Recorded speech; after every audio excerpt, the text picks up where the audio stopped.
So niacin, as far as I know, none of you have started this yet. The folks that I've talked to, is anybody on the have any of you added the niacin? Okay. I do want to talk about it though, because it's one of those supplements that is very beneficial, but it's one that needs to be monitored in conjunction with your doctor. Why do we like nicotinic acid or niacin? Well, it improves every single thing that is bad about cholesterol. It lowers the LDL in the garbage. It raises the HDL and makes it work better so the garbage trucks function better to pull the cholesterol out. It lowers the triglyceride levels. It lowers the corkscrew protein that some of you have. In fact, that's the only treatment that lowers the corkscrew. So there are a lot of benefits to it. It promotes plaque regression for the very reasons that we just talked about. And if you're diabetic, it will cut your risk of a heart attack by half. And diabetics die primarily of heart attacks. That's their main reason they die. That's why we don't want any of you to become diabetic. It will reduce cardiovascular events, be it stroke, heart attack, kidney problems by 90%. If I told you you had some insulin resistance, and many of you heard about that in your one-on-ones, niacin actually improves the ability of your insulin to work and to get rid of the sugar that's in your system. Taking that doesn't mean you'd ignore the diet, though, okay? So you still would be on your low glycemic diet that we talked about. Does it help with weight loss? It would, because if your insulin resistance goes away, then your weight will start to go away, yes. There are several precautions with niacin, and that's why you can't just, this is one that you really do need to have your doctor in the loop on. It can cause a condition called gout, which is an arthritis of one joint that's very painful. It can affect the liver and cause jaundice, which is reversible but needs to be watched for.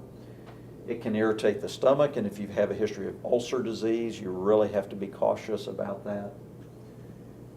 Everybody that starts on it, has anybody ever taken niacin?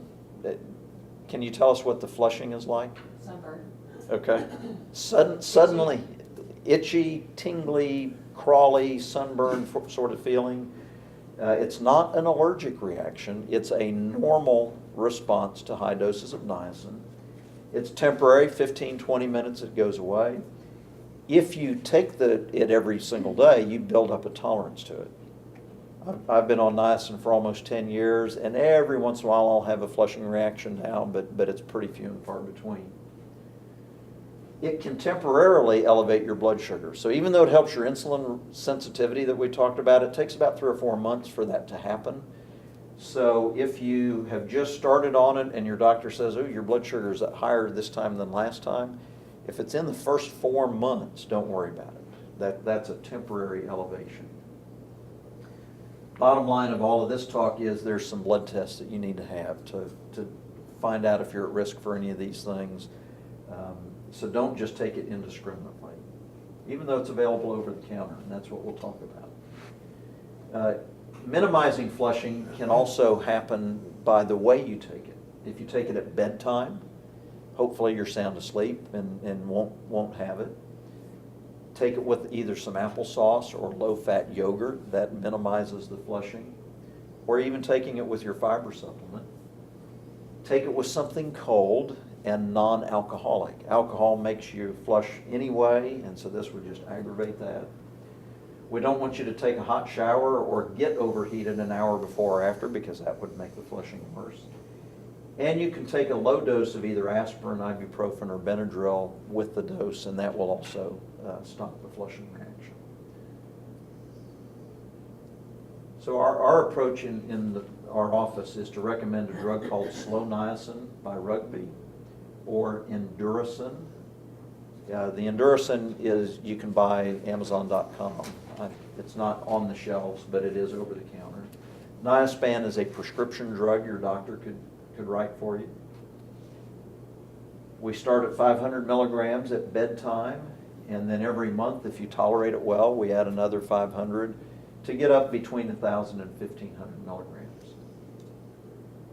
And in our office, we'll do blood work every 8 to 10 weeks when people start or increase a dose, and then a couple of times a year once they're on a stable dose and tolerating it well. I have And a it- question and- about, with the stomach issues, does that affect, if you have reflux, does that? Actually not. factor? Okay. Yeah, that, good question. So it really is just more stomach irritation. Got it. Mhm.